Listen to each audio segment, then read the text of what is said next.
Presentation थोड़ी-सी presentation होगी पहले और उसके बाद फिर आप सवालात कर सकते हैं। आपको जितनी भी क्वेरीज़ होंगी वो फिर बाद में आप अपनी उसमें हेल्प आप पूछ सकते हैं जो भी आपके सवालात होंगे।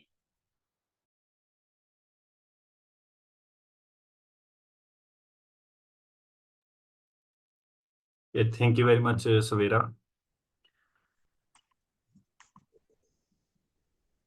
अस्सलाम वालेकुम।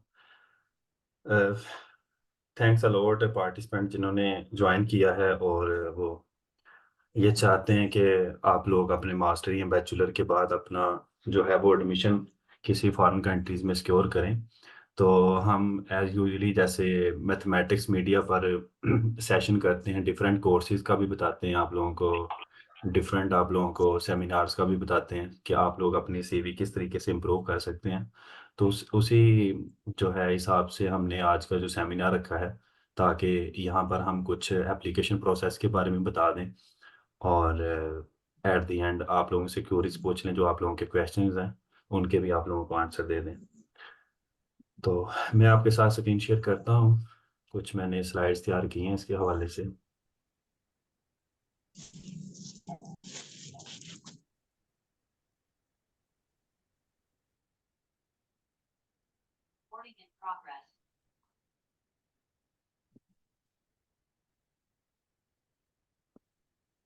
ओके, सो स्क्रीन शेयर हो रही है? सुबेरा आप कंफर्म कर देंगे? जी, हो रही है सर।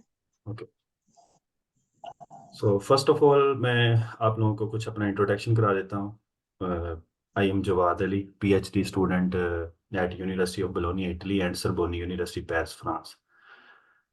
आज का जो हमारा सेमिनार है स्पेशली स्कॉलरशिप्स के ऊपर है कि आप लोग अपना स्कॉलरशिप किस तरह से स्कोर कर सकते हैं। ठीक है, हम आप लोगों को स्कॉलरशिप्स तो नहीं लेकर दे सकते, लेकिन ये ज़रूर कर सकते हैं कि आप लोगों की क्यूरीज सुने और उन क्यूरीज के हम आंसर दें और हम आप लोगों को ये बता सकें कि आप लोग अपनी सीवी को कैसे इम्प्रूव कर सकते हैं। ठीक है, आप अपना मोटिवेशन लेटर कैसे लिख सकते हैं, क्योंकि जब हम अभी स्कॉलरशिप स्टार्ट हो जाएंगी 40 साइकिल के, स्पेशली ना मार्च के एंड पे या अप्रैल के स्टार्ट में, तो आप कोशिश करें कि अभी से अपनी जो है वो एप्लीकेशन इंप्रूव करने की कोशिश करें। जब आपकी एप्लीकेशन इंप्रूव होगी तो इसका मतलब है आप लोग एलिजिबल होंगे। एलिजिबल तो खैर आप होंगे, लेकिन आप एक अच्छी एप्लीकेशन स्कॉलरशिप के लिए तैयार कर सकते हैं। ठीक है, तो फर्स्ट ऑफ ऑल जो है हम बढ़ते हैं नेक्स्ट स्लाइड की तरफ। तो यहाँ पर here some tips to obtain the mathematics scholarship that will be very helpful आपके लिए होंगी। तो हम यहाँ पर डिस्कस करेंगे कि आप लोग स्कॉलरशिप जैसे प्रोसेस है, उस प्रोसेस से जब आप लोगों ने गुजरना है तो आप लोगों को किन किन स्टेप्स का जो है वो सामना करना पड़ेगा। तो वो हम यहाँ पर कुछ स्टेप्स आपके सामने रखेंगे। ठीक है, तो यहाँ पर कुछ स्कॉलरशिप्स का इंट्रोडक्शन मैंने लिखा हुआ है कि if you are interested in studying abroad, ठीक है, there are various international scholarships जहाँ पर आप लोग मैथमेटिक्स स्टूडेंट्स जो हैं वो अप्लाई कर सकते हैं। मैं ज़्यादा जो है वो एक्सप्लेन इसलिए क्योंकि ये सारा कुछ लिखा हुआ है, मैं जस्ट एक्सप्लेन करता हूँ स्लाइड को, जिसमें आप लोग यूएसए के लिए, फुल ब्राइट के लिए भी अप्लाई कर सकते हैं, दाद स्कॉलरशिप्स के लिए जर्मनी में भी अप्लाई कर सकते हैं। फिर एक इरास्मस मोंडेस है जो कि आजकल भी इसकी एप्लीकेशन ओपन है, आप लोग उसमें भी अप्लाई कर सकते हैं। और ये यूरोपीय यूनियन प्रोग्राम होता है कि यूरोपीय यूनियन में जितने भी कंट्रीज आते हैं, जब आपका वहाँ पर एडमिशन होता है तो आप डिफरेंट यूनिवर्सिटीज़ में अपना जो है वो मास्टर जो है वो लाइक एक सेमेस्टर आप इटली में रह रहे हैं, दूसरा सेमेस्टर आप स्पेन में रह रहे हैं, तीसरा आप जर्मनी में रह रहे हैं, तो ये इस तरह म्यूचुअल कोलैबोरेशन होती है डिफरेंट यूनिवर्सिटीज़ की। जैसा कि मैंने आपको पहले अपना इंट्रोडक्शन करवाया कि मेरी जो पीएचडी की डिग्री है ये दो यूनिवर्सिटीज़ की म्यूचुअल कोलैबोरेशन की वजह से है। इसका मतलब है मैं उनका भी स्टूडेंट हूँ और उनका भी स्टूडेंट हूँ। ठीक है, आगे मैक्स स्कॉलरशिप है जापान के लिए, ये भी बड़ा अच्छा है। उसके लिए इटालियन स्कॉलरशिप्स है, जिसका मैं आपको लोगों को बता रहा था कि कुछ दिनों तक या एक मंथ तक 40 साइकिल जो है वो स्टार्ट हो जाएगा, जिसमें आपको पीएचडी की हर यूनिवर्सिटी में ऑलमोस्ट 10 टू 12 जो है वो पोजीशंस होती हैं। ठीक है, तो आप लोग वहाँ पर अपनी अगर अच्छी एप्लीकेशन बनाते हैं, तो अगर आप 2 या 3 यूनिवर्सिटीज में अप्लाई करते हैं अच्छी एप्लीकेशन के साथ, तो ये श्योर है कि आपका एडमिशन हो सकता है। ठीक है, आगे चेवनिंग स्कॉलरशिप है यूके की, यहाँ पर भी आप लोग अप्लाई कर सकते हैं मास्टर के लिए और पीएचडी के लिए, ये भी एक अच्छी अपॉर्चुनिटी है। ठीक है, तो स्कॉलरशिप्स के हवाले से ये कुछ मशहूर और स्कॉलरशिप्स है जो आप लोगों के सामने रखे हैं। ठीक है, उसके अलावा मैं आपको बताता जाऊं कि यहाँ पर आजकल आईसीटीपी इटली, जो कि अब्दुल सलाम जो है उनकी वजह से आईसीटीपी, वहाँ पर भी आप 1 ईयर के डिप्लोमे के लिए अप्लाई कर सकते हैं। वहाँ पर भी आप आजकल जो है वो एप्लीकेशन ओपन है। मेरे ख्याल में उसकी 28 मार्च या 28 फरवरी उसकी लास्ट डेट है, ठीक है। फिर आप डिफरेंट इंस्टीट्यूट होते हैं मैथमेटिक्स के, जैसे कि पेरिस में भी हैं, ठीक है। तो वहाँ पर भी आप अप्लाई कर सकते हैं। तो इस तरीके से आप जब डिफरेंट स्कूल्स या इंस्टीट्यूट देखेंगे तो वहाँ पर आप लोग स्पेशली भी अप्लाई कर सकते हैं, ठीक है। तो यहाँ पर all major university around the world master and PhD programs जो होते हैं, तो आप कोशिश करें कि अगर आप मैथमेटिक्स के स्टूडेंट हैं तो आप अप्लाइड मैथमेटिक्स में भी जा सकते हैं, प्योर में भी जा सकते हैं। इवन कि अगर आप लोगों ने कुछ अप्लाइड का काम किया तो आप डाटा साइंस में भी जा सकते हैं। अगर आप अपना कोई रिसर्च प्रपोजल जो है वो बनाते हैं डाटा साइंस में, तो डाटा साइंस में भी अपनी पोजीशन जो है वो सिक्योर कर सकते हैं। मैथमेटिकल स्टैटिस्टिक्स में भी कर सकते हैं, मशीन लर्निंग में भी कर सकते हैं, ठीक है। और डीप लर्निंग, मैथमेटिकली फिजिक्स, ठीक है। तो वट एवर, तो आगे फिजिक्स की भी कई ब्रांचेज आप, ठीक है, कस्मोलॉजी या डिफरेंट है, एस्ट्रोफिजिक्स है, वहां पर भी आप अप्लाई कर सकते हैं। डिपेंड करता है कि आप लोगों का जो बैकग्राउंड है वो कैसा है, आपका मास्टर थीसिस कैसा है, ठीक है। और आप लोगों ने जो जो अपना इंटरेस्ट है पीएचडी का वो क्या है, ठीक है। ये सारी चीजें जब आप मिला के अपनी मोटिवेशन लेटर और रिसर्च प्रपोजल में लिखेंगे तो डेफिनेटली आप पोजीशन जो है वो सिक्योर कर सकते हैं, सही है। आगे यहाँ पर हम कुछ एडमिशन एप्लीकेशन के हवाले से डिस्कस करेंगे। आज का सेशन जो है, जो बंदा बिल्कुल ही स्टार्ट एप्लीकेशन करना चाहता है उसके लिए तो बहुत ही हेल्पफुल है। यहाँ पर हमने बहुत अच्छी स्लाइड्स यहाँ पर बनाई हैं कि आप लोगों को किन किन स्टेप्स का सामना करना पड़ सकता है। तो सबसे पहले तो जहाँ पर आप लोगों ने अप्लाई करना है, student visit institute online register, सबसे पहले तो आपने अपने आप को रजिस्टर्ड करना होता है, ठीक है। आप पोर्टल पे, जैसे पाकिस्तान में अगर मैं सिंपल अगर एग्जांपल दूं, तो जब भी आप फॉर एग्जांपल कोई एप्लीकेशन भी करते हैं स्टार्ट, जैसे फेसबुक या इंस्टाग्राम में, सबसे पहले आप अपने आप को रजिस्टर करते हैं, ठीक है। उसके बाद आपको एक ओटीपी आती है, ठीक है, उसको वेरीफाई करके आप लोगों का अकाउंट जो है वो जनरेट हो जाता है। फिर आपने लॉग इन करना होता है, ठीक है। ये हैं बेसिक स्टेप्स। हम इसलिए कर रहे हैं क्योंकि अब स्कॉलरशिप स्टार्ट होंगे, तो जो बिल्कुल अभी स्टार्ट ले रहे हैं तो उनके लिए भी बड़ा ये कारगर में चीज़ होगी। लॉग इन करें, ठीक है। लॉग इन करके अपनी ऑनलाइन एप्लीकेशन फिल करें। ऑनलाइन एप्लीकेशन में डॉक्यूमेंट्स भी हम आगे जाके अच्छी तरीके से डिस्कस करेंगे कौन कौन से चाहिए। वहाँ अपनी अपलोडिंग करें, ठीक है, डॉक्यूमेंट्स जितने भी हैं।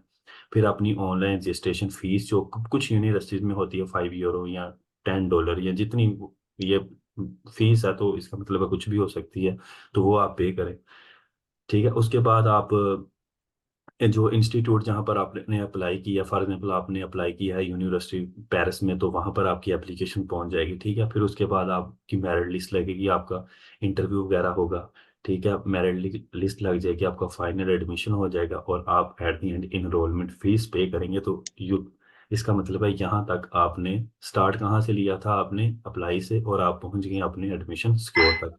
तो ये एक कंप्लीट प्रोसेस है, ठीक है।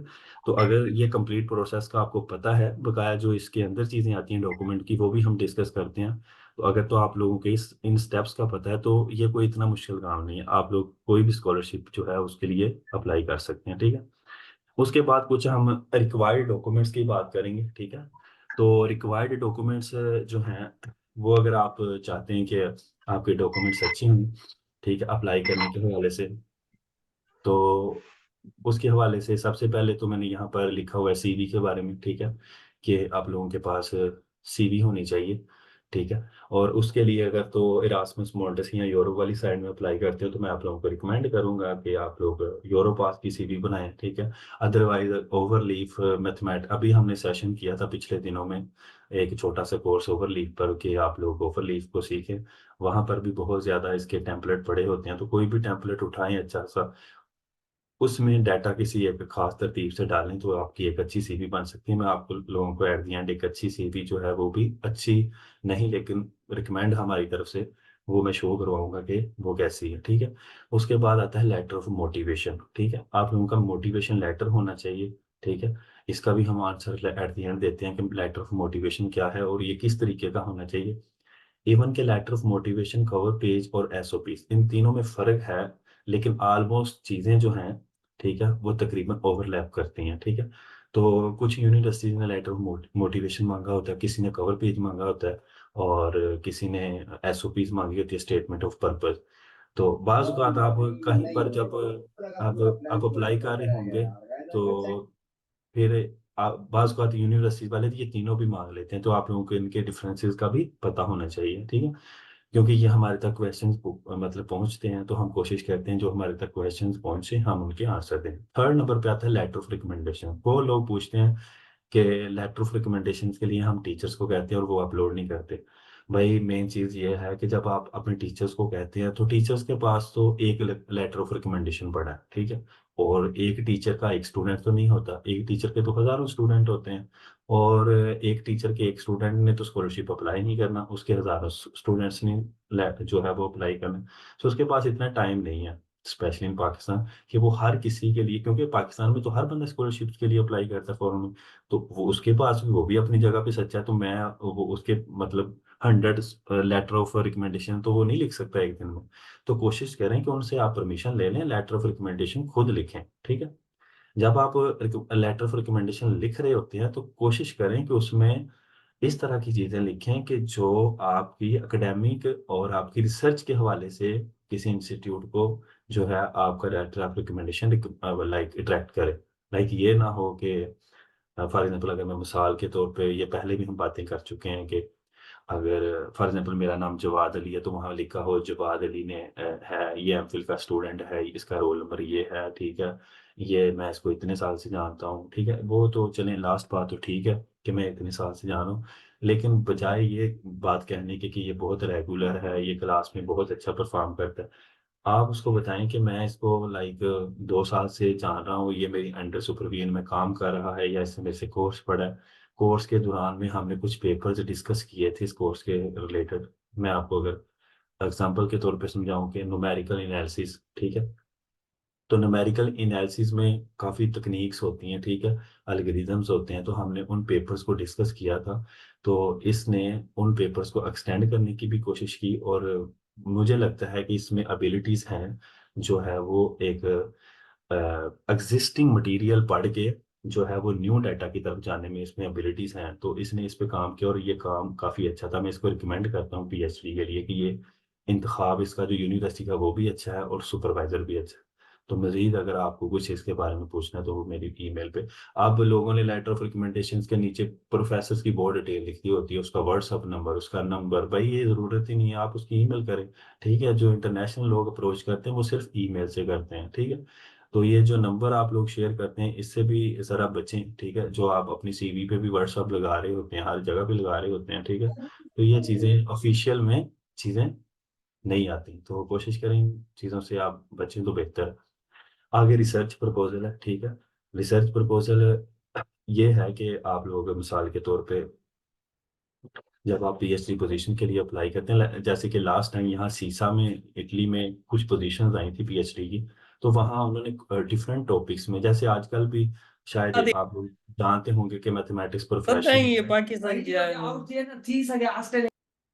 मैथमेटिक्स प्रोफेशन में मेरे ख्याल में स्वीडन में पोजीशनें आई हैं 12, तो उसमें भी डिफरेंट जो है वो कैटेगरीज हैं कि यहाँ इस प्रोफेसर को प्रोबेबिलिटी का बंदा चाहिए, यहाँ पर इसको सिमुलेशन का बंदा चाहिए, इसको डिस्क्रीट मैथ का चाहिए, तो वहाँ पर आपको उस सब्जेक्ट के रिलेटेड रिसर्च प्रपोजल बनाना होगा। रिसर्च प्रपोजल जब भी आप लोग किसी टॉपिक बनाते हैं, सबसे पहले आपका जो अप्रोच होनी चाहिए वो गूगल स्कॉलर होनी चाहिए, ठीक है? गूगल स्कॉलर पे जाएँ, जाके उस टॉपिक के रिलेटेड पेपर्स तकरीबन 9 से 10 निकालें। उन 9 से 10 पेपर्स में से आप उनको रीड करने की कोशिश करें, 1-2 दिन लगाएँ, और उन्हीं चीज़ों को एक्सप्लेन करके आप रिसर्च प्रपोज़ल बनाएँ, ठीक है? अगर तो पोज़ीशन है कोई स्पेसिफ़िक है कि ये टॉपिक है, अगर तो इन जनरल है, तो फिर अपना जो आपका मास्टर का थीसिस है, जो आप सिनॉप्सिस जमा करवाते हैं, उसी सिनॉप्सिस को आप चेंज कर सकते हैं रिसर्च प्रपोज़ल में, बट ये है कि वो तो सिनॉप्सिस आपके मास्टर थीसिस का था, ठीक है? आप इसको पीएचडी में कैसे यूज़ कर सकते हैं, उसमें मज़ीद आप ये लिख सकते हैं कि मास्टर में मैंने ये काम किया हुआ था, ठीक है? और पीएचडी में मैं इसको मज़ीद एक्सटेंशन जो करके मैं ये काम कर सकता हूँ, ठीक है? तो ये चीज़ें हैं। आगे ये तो हमारा था डॉक्यूमेंट्स, और आगे जो है वो डॉक्यूमेंट्स कुछ बी कैटेगरी में कुछ हमने लिखे हैं कि अपना जो डॉक्यूमेंट है वो स्कैनिंग आप लोगों की अच्छी होनी चाहिए, जिसमें पासपोर्ट भी आता है आपके, अगर आपके पास पब्लिकेशंस हैं वो भी हैं, तो वो लाजमी लगाएं, वो आपकी जो है एप्लीकेशन की जो रैंकिंग है उसको इंक्रीज करेगी। और नंबर 4 इंग्लिश प्रोफिशिएंसी सर्टिफिकेट लगाएं। वो यूनिवर्सिटी से रजिस्ट्रार्ड के जो स्पेशली सिग्नेचर होते हैं वो वाला अप्रूव आप ले इंग्लिश प्रोफिशिएंसी सर्टिफिकेट। और जैसा कि यूएसए, ऑस्ट्रेलिया और न्यूजीलैंड वगैरह में आपको आइट्स की ज़रूरत होती है, तो वहाँ डेफिनेटली आपको पहले आइट्स करना होगा, उसके बैंड्स लेने होंगे और इंग्लिश प्रोफिशिएंसी की जगह वहाँ पर आपको आइट्स अपलोड करना होगा। तो यहाँ पर एज एग्जाम्पल के तौर पे हमने एक फिगर अटैच की है कि ये देखें, यहाँ पर ये किसी ने पासपोर्ट अपना स्कैन किया, तो ये देखें ये सारे तकरीबन ये भी ब्लर है, ठीक है। और यहाँ पर आप देख सकते हैं नो ब्लैक एंड वाइट, ठीक है। उसके बाद नो साइड कट, ठीक है। उसके बाद ये अगर आप देखें तो ये परफेक्ट है, ठीक है। इसमें फिगर भी उसकी ग्रीन कलर की आ रही है। तो जब भी आप अप्लाई करना शुरू करें तो बजाय इसके कि आप मोबाइल के अच्छा ना रिजल्ट हो उसको यूज़ करें और कैम स्कैनर को स्पेशली यूज़ करके अपने डॉक्यूमेंट स्कैन करें, बल्कि ऐसा ना करें। ये तकरीबन आपके मैक्सिमम जो है वो, अगर बजट के हिसाब से फाइनेंशियल भी देखा जाए तो आपको 50 रुपए लग सकते हैं, ठीक है। इससे ज़्यादा तो मुझे नहीं लगता लगेंगे। Just one moment.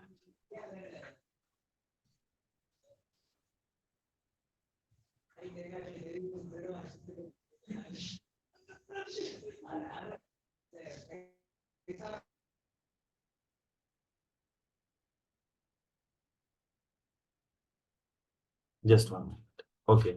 अगर बजट के हिसाब से भी देखा जाए तो ये इतना कोई महंगा काम नहीं है कि आप लोग ये करवा नहीं सकते। आप कोशिश करें कि स्कैनर जो मशीन्स होती हैं उनके थ्रू अपने डॉक्यूमेंट अच्छी तरीके से स्कैन कर लें और उन्हीं डॉक्यूमेंट्स को अपने ड्राइव पे अपलोड कर दें, ताकि जब भी आप अप्लाई कर रहे हों तो आपको कोई मुश्किल पेश ना आए। आराम से ड्राइव से जाके डाउनलोड करें और अप्लाई कर दें, ठीक है। अच्छा, यहाँ तक तो डॉक्यूमेंट की बात ही। अब हम थोड़ा सा लेटर ऑफ मोटिवेशन की तरफ बढ़ते हैं। तो लेटर ऑफ मोटिवेशन में कोशिश करें, लोग हमारे साथ शेयर करते हैं लेकिन टॉक्स वगैरह नहीं सुनते, सहमत नहीं करते, लेकिन हम यहाँ पर ही बहुत अच्छे से एक्सप्लेन करते हैं। अगर तो कोई बंदा अच्छे तरीके से टॉक वगैरह या हमारे लेक्चर सुन ले तो मुझे नहीं लगता उसका कोई क्वेश्चन रह जाता। फिर भी अगर आप लोगों ने इसमें मॉडिफाई करनी है चीज़ें तो आप कर सकते हैं, उसमें तो कोई हर्ज नहीं। तो 3 पैराग्राफ रखें, ठीक है। Reason to join the program, for example the program is perfect fit for your background, in addition you will learn basic research skill. A short overview of your previous bachelor master program along with the thesis. You should mention some specific and general aspect. Please note that the highlight only these points suitable for the। देखें, यहाँ पर हमने letter of motivation में लोगों के देखा कि वो बहुत चीज़ों को हाईलाइट कर रहे होते हैं। फॉर एग्जाम्पल छोटी छोटी चीज़ों को, माइनर माइनर चीज़ों को वहाँ ना उन्होंने बोल्ड किया होता है, तो उनको करने की ज़रूरत नहीं है। जो चीज़ आपको लगता है ना बहुत ज़्यादा यहाँ पर आपको ज़रूरत पड़ेगी उसको हाईलाइट करवाने की, तो उसको करें। अदरवाइज ये चीज़ अच्छी नहीं है। कुछ concluding remark, how you contribute this program, कि आप इस प्रोग्राम में कंट्रीब्यूट क्या कर सकते हैं, ठीक है। Do not glorify your self-state facts. Let them conclude that you are the excellent student। तो आपने आपको इतना शाइनिंग पेश ना करें, ठीक है। और जो फैक्ट्स हैं उनको बयान करें, ठीक है, बजाय इसके कि आप ये अपनी तारीफें शुरू से लेकर आपके एंड वाले पैराग्राफ तक आपकी तारीफें ही करें, तो उनको लगे कि ये तो पता नहीं अपनी तारीफें बताने के लिए हमें लेटर ऑफ मोटिवेशन लिख रहा है। Do not provide the motivation for your previous study, state the reason to join the next program. Do not include everything you had done into the letter। ये ना हो कि मैंने स्टार्ट में लिखा था कि मैंने एमफिल किया, अब मैं दूसरे पैराग्राफ में भी ये कर रहा हूँ कि मैंने कायदे आज़म से एमफिल किया, मैं थर्ड पैराग्राफ में भी लिख रहा हूँ कि मैंने एमफिल कायदे आज़म से किया।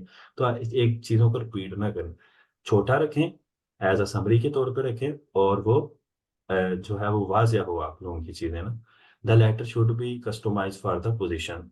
आगे कुछ मैंने डिफरेंसेस यहाँ पर लिखे हैं कि motivation letter, statement of purpose और कवर लेटर में क्या डिफरेंस है। तो जो मोटिवेशन लेटर होता है, it explain why you want the opportunity and what Aspire you personally, ठीक है। तो आप लोगों ने ये देखना होता है कि आपने एक्सप्लेन करना होता है कि आप इस अपॉर्चुनिटी को क्यों चाहते हैं और आप पर्सनली आप इससे क्यों इंस्पायर हैं, इस अपॉर्चुनिटी से। It's like telling a story about why you are excited, passionate about it, ठीक है। आगे स्टेटमेंट ऑफ पर्पस में आता है, इट्स लाइक मोटिवेशन जो लेटर होता है इसको आप कह सकते हैं कि ये तकरीबन 1 पेज का होता है, ठीक है। अगर आप इसको पेज से बढ़ा रहे हैं तो मेरे ख्याल में तो अच्छा नहीं कर रहे। तो बकाया आप लोगों का अपना पर्सनली जो है एक्सपीरियंस कुछ डिफरेंट भी लोगों का हो सकता है।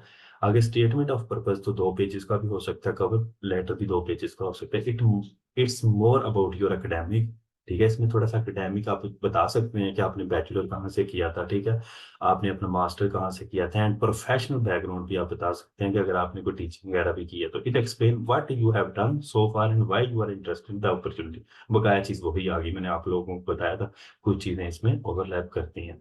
आगे आता है cover letter, it introduce you and explain why you are a good fit for specific this job और एकेडमिक प्रोग्राम, ठीक है। जो स्पेसिफिक पोजीशन आप उसमें किस तरह अपने इंट्रोड्यूस करवाएं, ठीक है। थोड़ा सा ये ब्रीफली होता है, it's like a brief summary of your most relevant जो एक्सपीरियंस हैं, स्किल्स हैं, ठीक है, उसके लिए जो आप लोग अप्लाई कर रहे हैं, ठीक है। तो ये बेसिक जो है इसका डिफरेंसेस है, तो कुछ चीज़ें इसमें ओवरलैप करती हैं, ठीक है। आप लोग मैंने पहले भी बताया था, अब तो वो दौर रहा नहीं है कि यहाँ पर बहुत सारे लोग जो क्वेश्चन करते हैं, ये उनका बहुत बड़ा गलत क्वेश्चन है। जब अगर कोई बंदा ये क्वेश्चन छोड़ देगा मेरे ख्याल में तो सिक्योर कर लेगा पोजीशन। फॉर एग्जांपल किसी का ये क्वेश्चन, अपनी सीवी शेयर कर दो, अपना स्टेटमेंट ऑफ पर्पस शेयर कर दो। देखें, अगर तो आप लोगों ने किसी की CV, motivation letter, statement of purpose लेकर लगता है ना कि आपका एडमिशन हो जाएगा, तो मेरे ख्याल में तो ये बिल्कुल गलत बात है, ठीक है। ऐसे नहीं होता। आप लोग कोशिश करें, खुद मेहनत करें, ठीक है, चीज़ों को खुद देखें। आज का हमारा सेमिनार रखा था, जिन लोगों ने सेमिनार अटेंड किया है वो कोशिश करेंगे कि जो हमने एक तरीकाकार बताया है, प्रोसेस बताया है, उस प्रोसेस का उनको माइंड में चलता रहेगा तो वो अप्लाई करेंगे, तो होपफुली वो एक दिन कामयाब होंगे, ठीक है।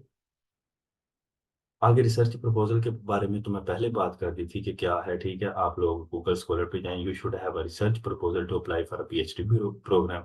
Please note that it is an evaluation document, जो एवेल्युएशन के तौर पे यूज होता है, use to examine your research skill and writing and critical thinking and इसमें जो चीज़ें होती हैं इसमें, फॉर एग्जाम्पल अगर कोई आप पेपर को एक्सप्लोर कर रहे हो तो उसमें आप अब्स्ट्रैक्ट लिखें, उसका इंट्रोडक्शन लिखें, और ये लिखें कि आपने पीएचडी में क्या करना है, उसकी कुछ मेथडोलॉजी लिखें, एल्गोरिदम लिखें, ठीक है। Once you are selected you may continue with some same topic और चेंज। आप ये एक बाज़ यूनिवर्सिटीज में जहाँ स्पेसिफिक पोजीशन होती है फिर तो आपको इसी में काम करना पड़ेगा, वरना आप इसके रेलिवेंट भी काम कर सकते हैं, ज़रूरी नहीं है, ठीक है। वो आपको सिर्फ जज कर रहे होते हैं। तो यहाँ पर कुछ हमने फ्यू जो है वो सक्सेसफुल स्टोरीज लिखी हुई हैं। तो हम ये तो नहीं कह सकते कि इन लोगों ने हमसे हेल्प ली है या इन लोगों ने जो है वो बिल्कुल यहाँ से आके सीखा है तो वे फिर ये कामयाब। हमने कुछ ये स्टूडेंट्स मैथमेटिक्स के लिखे हैं जो डिफरेंट जो है वो यूनिवर्सिटीज में बाहर पढ़ रहे हैं, उन्होंने अपने एडमिशन सिक्योर किए थे, ठीक है। तो इसमें उस्मान मुशर्रफ है यूनिवर्सिटी ऑफ कंपेनिया में, सैफुर रहमान है यूनिवर्सिटी ऑफ कलेब्रिया में, मोहम्मद शेब है यूनिवर्सिटी ऑफ कंपेनिया में, ठीक है, नीका मेहराब है University of Calabria, university of Ferrara, University of Bari और यूनिवर्सिटी ऑफ वलागोंग। उसवा है यूएसए में है, मोहम्मद अवैस आईसीटीपी में है, Mohammad Shahid university of Trieste है, Mohammad Awais university of Ferrara, Amna Rahmatullah है, ये है Tallinn university of technology Estonia, हमारा Rashid university of Calabria, university of Bari और ईवन के लम्स में भी इनका फुली फंडेड स्कॉलरशिप है। Mohammad Zeeshan Ashraf Max Planck Institute Berlin में है, इhtisham मोहम्मद फराइक यूनिवर्सिटी। बोले और रोई थी। यहाँ पर मोहम्मद उमैर सरवर हैं, वो यूनिवर्सिटी ऑफ कासल जर्मनी में। तो ये जस्ट हमने नेम इसलिए लिखे हैं कि आप लोगों में कुछ मोटिवेशन आए और आप लोग मैक्सिमम अप्लाई करें कि ये लोग अगर वहाँ तक पहुँच गए हैं तो आप लोगों के लिए कुछ पहुँचना मुश्किल नहीं है, ठीक है। तो एज अ मोटिवेशन हमने कुछ मैथमेटिक्स के स्टूडेंट्स के नेम यहाँ पर लिखे हैं।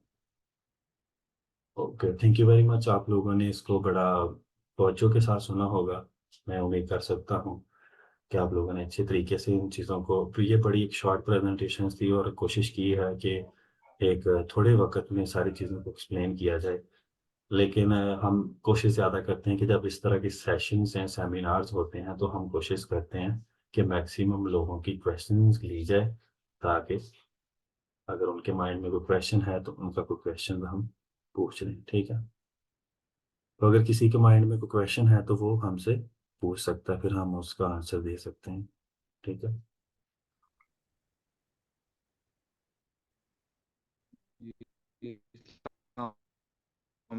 बेहतर ये है कि अगर आप हैंड रेज कर लें, यहाँ पर होता है मेरे ख्याल में एक साइन, तो फिर हम जो है वो बारी बारी उनसे पूछते हैं। जैसे सबसे पहले यहाँ पर किया है अक्सा ने, तो अक्सा आप अपने क्वेश्चन पूछ सकते हैं।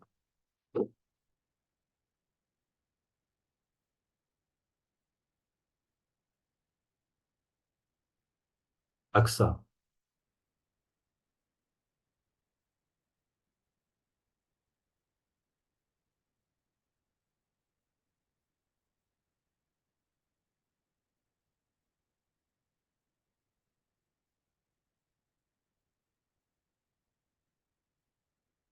नो। उसके बाद है मोहम्मद आदिल रहमान। जी अस्सलाम वालेकुम जवाद भाई, क्या हाल है? वालेकुम सलाम। जवाद भाई, मैं असल में मैकेनिकल इंजीनियरिंग का स्टूडेंट हूँ। तो मेरे एक दोस्त के रेफरेंस से मैं ग्रुप में ऐड हुआ था। तो इंफॉर्मेटिव काफ़ी है आपका सेशन। तो मैं ये पूछना चाह रहा था कि आप यूनिवर्सिटी ऑफ बोलोनिया में, तो वहाँ पर मैकेनिकल इंजीनियरिंग की जो पीएचडी है वो कब स्टार्ट हो रही है, क्या हिसाब किताब है? देखिए, यूनिवर्सिटी ऑफ बोलोनिया में जो एडमिशन जो होते हैं ना, वो तकरीबन ओपन होते हैं मई या जून में। इवन के उससे लेट भी स्टार्ट हो जाते हैं, जो 40 साइकिल होगा। ठीक है, अभी इटली में तमाम यूनिवर्सिटी में किसी में भी 40 साइकिल मेरे ख्याल के मुताबिक अभी तक स्टार्ट नहीं हुआ।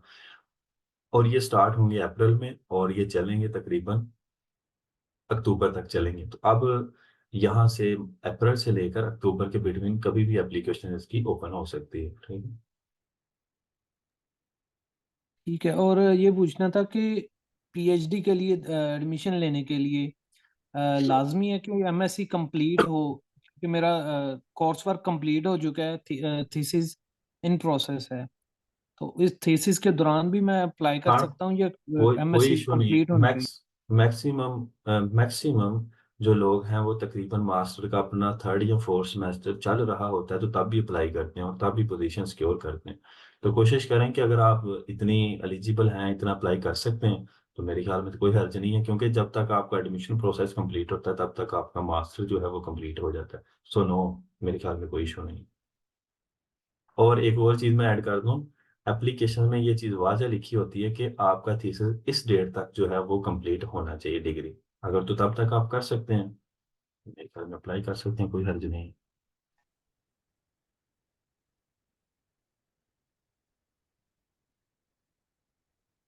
अच्छा, ओके। नेक्स्ट। अक्सा ने तो पहले नहीं पूछा, उन्होंने हैंड रेज किया था। आगे असदुल्ला। हाँ जी।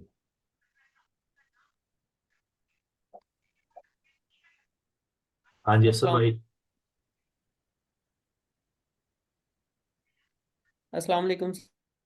वालेकुम सलाम। सर, जो सीवी है वो इंटरनेशनल स्कॉलरशिप के लिए यानी काफ़ी, कोई कहते हैं कि यानी 3 पेजेस की होनी चाहिए, कुछ कहते हैं कि 4 पेजेस की, कुछ कहते हैं 2 पेजेस की। तो इसका क्या सीन है? देखें, आप जितनी चीज़ों को लेंथी करेंगे और बिला वजह चीज़ों को लिखेंगे, फॉर एग्जांपल एक चीज़ आप एक हॉरिजॉन्टल लाइन में लिख रहे हैं तो आप उसको वर्टिकल करके आप उसको लंबा कर रहे हैं, तो खुद सोचें कि चीज़ें लंबी करने से जब अगला बंदा पढ़ेगा तो वो बोर होगा डेफिनेटली। ये तो एक कॉमन सेंस बात है। कोशिश करें कि आपकी सीवी उतने पेजेस में रहे जितने पेजेस में आप उसको ला सकते हैं। लाइक मैं आपको एक सीवी बाद में शो करवाऊंगा, ठीक है, वहां पर आपको पता चलेगा कि 2 पेजेस में किस तरह से चीजें कवर है। ठीक है, आपको अंदाजा हो जाएगा। तो कोशिश करें कि बिला वजह की जो चीजें हैं उनको वहां ऐड ना करें। कोशिश करें कि अच्छी चीजों को ऐड करें। ठीक है, यहाँ पर आपके क्वेश्चन पे मैं शो भी करवाता हूँ आपको सीवी ना एक। ठीक है, तो कोशिश करें कि ये सीवी के देखने के बाद बेशक मेरे दोस्त हैं या जो भी हैं जो ग्रुप्स में हैं, कोशिश करें मेरे से सीवी का कोई टेम्पलेट वगैरह ना ही मांगे तो अच्छी बात है। क्योंकि यहाँ मैं शो करवा रहा हूँ, उनको कोशिश करनी चाहिए कि, क्योंकि मैं तो खुद सीवी अपनी जो है वो अपडेट करता रहता हूँ हर वीक। तो कोशिश करें कि अपनी सीवी खुद इंप्रूव करें। आप हो सकता है मेरे से अच्छी सीवी बना लें। ये इंटरनेशनल टेम्पलेट है तो मैं आप लोगों के साथ शेयर करता हूँ।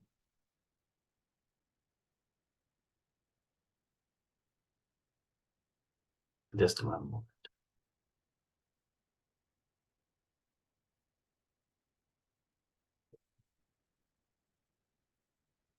अच्छा, आप लोगों को सीवी शो हो रही है? जी सर, हो रही है।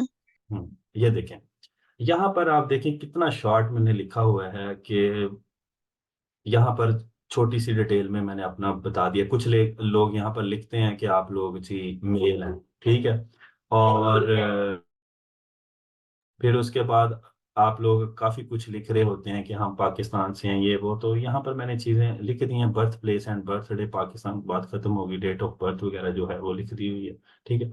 उसके बाद मैंने अपना वर्क एक्सपीरियंस लिखा हुआ है, ठीक है।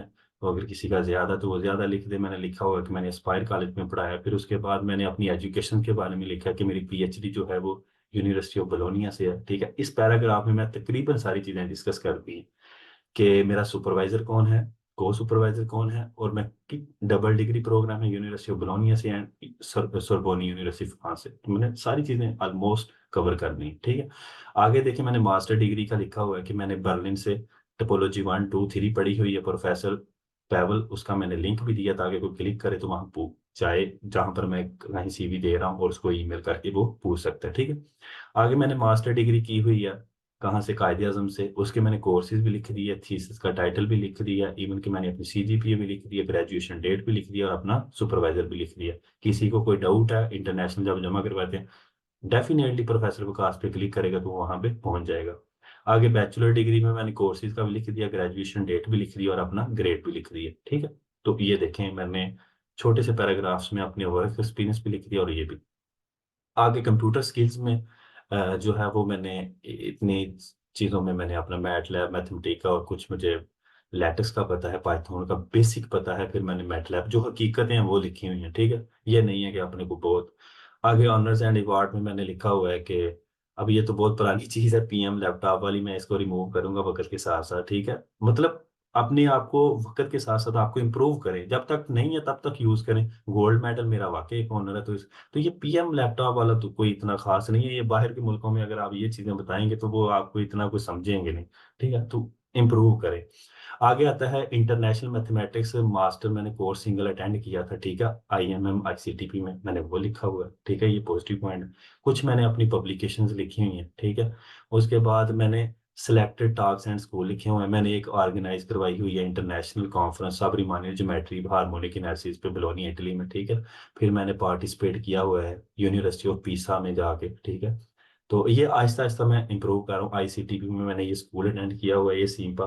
तो यहाँ पर आपको आप देख रहे होंगे मैंने पाकिस्तान में कोई अपना बहुत सारे मैंने टॉक्स अटेंड किए हैं, लेकिन मैं आहिस्ता आहिस्ता उनको इम्प्रूव कर रहा हूँ। जो चीज़ें इम्प्रूव की तरफ जा रही हैं वो उसको मैं चेंज करता रहता हूँ, ठीक है। आगे मैंने अपनी लैंग्वेज स्किल्स के बारे में लिखा और एट द एंड वो भी लिख दिया। पहले मेरी सीवी 2 पेजेस, अभी भी मैं इसको 2 पेजेस पे करना चाहता हूँ, लेकिन हो नहीं रही। मैं कोशिश कर रहा हूँ, इंशाल्लाह मैं इसको इम्प्रूव करता रहता हूँ, हो जाएगी, ठीक है। तो लिंक्डइन का अकाउंट बनाएं, इसको अटैच करें, अपनी ईमेल लगाएं, सारा कुछ लगाएं। तो मेरे ख्याल में अगर किसी का सीवी के रिलेटेड क्वेश्चन है तो मेरे ख्याल में उसको ज़रूर पूछना चाहिए, बजाय इसके कि वो बाद में दोबारा सीवी का क्वेश्चन पूछे। हाँ जी, आपका क्वेश्चन क्लियर हो गया सीवी के रिलेटेड? जी जी, यस यस सर, क्लियर हो गया। ठीक है, मैंने काफ़ी अच्छे से एक्सप्लेन कर दिया, ठीक है। और नेक्स्ट, ओके, अक्सा फिर से आगे है, ठीक है। मोहम्मद एहसन फजल।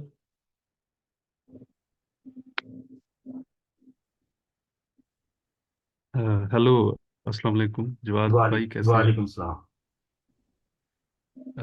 अच्छा, मेरे कुछ have couple of questions related to the personal statement also. So जब कभी हम कहीं बाहर अप्लाई करते हैं तो अक्सर पर्सनल स्टेटमेंट भी आती है। तो जैसे आपने कुछ डिस्कस किया, motivation letter, statement of purpose, cover letter भी बाज का उसे बोलते हैं, रिसर्च प्रपोजल, चलो उसके ऊपर भी मेरा क्वेश्चन है। तो can you tell some how you know क्या डिफरेंस है पर्सनल स्टेटमेंट में and then statement of purpose में? इन दोनों में हम बेसिक जो अंडरलाइंग थीम है वो हम क्या डिफरेंशिएटिंग फैक्टर हो सकता है? फॉर एग्जांपल, आपने स्टेटमेंट ऑफ पर्पस में बोला कि वो एकेडमिक परस्यूट आप लिखें थोड़ा सा, या प्रोफेशनल भी कुछ अगर एक्सपीरियंस। तो सॉरी, उसमें स्टेटमेंट ऑफ पर्पस में, तो पर्सनल स्टेटमेंट जो मेरा क्वेश्चन है उसको आप कैसे एक्सप्लेन करेंगे? पर्सनल स्टेटमेंट है तो स्टेटमेंट ऑफ पर्पस में आ जाता है मेरे ख्याल में। तो जब आप पर्सनल स्टेटमेंट लिखते हैं तो इसके बारे में अपना पर्सनल, फॉर एग्जांपल आपने मतलब जो पहला पैराग्राफ है अकॉर्डिंग टू मी, उसमें आप लिखें, फॉर एग्जांपल अगर मैं एग्जांपल के तौर पे आपको बताऊं तो I am Jawad Ali, I did my bachelor of science in mathematics from government college university Faisalabad and obtained this CGPA, जो भी। नेक्स्ट आप अपने मास्टर के बारे में लिखें कि I have done my master from Quaid university फलां फलां, मैंने सीजीपीए ये इस प्रोफेसर के काम किया, ये वो, ठीक है। तो ये आपका थोड़ा सा इन डिटेल चीजों को लिखें कि मैंने जो कायदे आज़म में ये जी कोर्सेज पढ़े, ठीक है, उसके। जी जी। जी जवाब, ये जो पर्सनल स्टेटमेंट है उसको समहाउ मैंने कहीं से ये सुना था कि हम्म। वो आप पर्सनल बैकग्राउंड और नेसेसरी एकेडमिक या प्रोफेशनल लिख दें, जबकि जो स्टेटमेंट ऑफ पर्पस में वो आप किसी भी जो ज़ाहिर ग्रेजुएट स्कूल में अप्लाई कर रहे हैं तो उसके लिए एकेडमिक परस्यूट अपना लिखें। लेकिन आप ठीक कह रहे हैं कि उसमें ये तकरीबन सेम ही बन जाती हैं, अगर इन द तकरीबन ये एंड देखें तो चीजें इनका। मैंने आपको ना मतलब यहाँ असल में कुछ चीजें फॉर एग्जांपल होती हैं शॉर्ट, आप फॉर एग्जांपल बयान कर रहे होते हैं, कुछ में होता है आप थोड़ा सा एक्सप्लेन कर रहे होते हैं। तो मैंने स्टार्ट में ही बताया था जब मैंने ये एक्सप्लेन नहीं किया था कि ये चीजें ओवरलैप करती हैं, ठीक है। तो जी जी, अच्छा कोशिश ठीक है। करें। और हाँ। साथ वाला क्वेश्चन जो मेरा है, मेरे कुछ क्वेश्चन है तो मैं जल्दी जल्दी पूछना चाह रहा हूँ। जी जी। साथ वाला क्वेश्चन ये है कि for example somewhere we are applying and university जो स्कॉलरशिप दे रही होती है, तो they ask that even number of words, for example they say that it should be within 300 to 500 words. That means जो हमारा वो एफएससी लेवल का वो होता है, होता था मजमून, ऐसे वगैरह उस लेवल का। तो फिर फॉर एग्जांपल अगर हम अपना वो मकसद उनको बताना चाह रहे हैं तो उस वक्त चैलेंजिंग सिचुएशन आ जाती है कि हम उसको फिर लिखें कैसे, अगर इतने थोड़े वर्ड्स उनको कैसे मिटाना है। तो ये तो अक्सर इस चीज़ से मेरा वास्ता पाला पड़ा है, मतलब मुख्तलिफ लोगों से भी सुना है। तो ओके। आपके ख्याल में इसका भी कोई सोल्यूशन है कि हाँ हम है इसका at solution, the for same example time मैं हम आपको बताता प्रोफेशनल हूँ। भी बता रहे हैं और उधर से हम वो। जी। देखिए आप जब लिख लेते हैं ना एहसन भाई, फॉर एग्जाम्पल आप बहुत, फॉर एग्जाम्पल आप 4 पेजेस लिख लेते हैं और वो कह रहे हैं आपको 1 पेजेस का, ठीक है, आप लिख लें अपनी वर्डिंग जी में जी कि मैं एहसन हूँ, मैंने बैचलर किया, मैंने मास्टर किया, मैंने थीसिस में ये डिफिकल्टीज आई, फिर मैंने सोल्व की, ये किया, मतलब आप काफी लंबा लिख लें।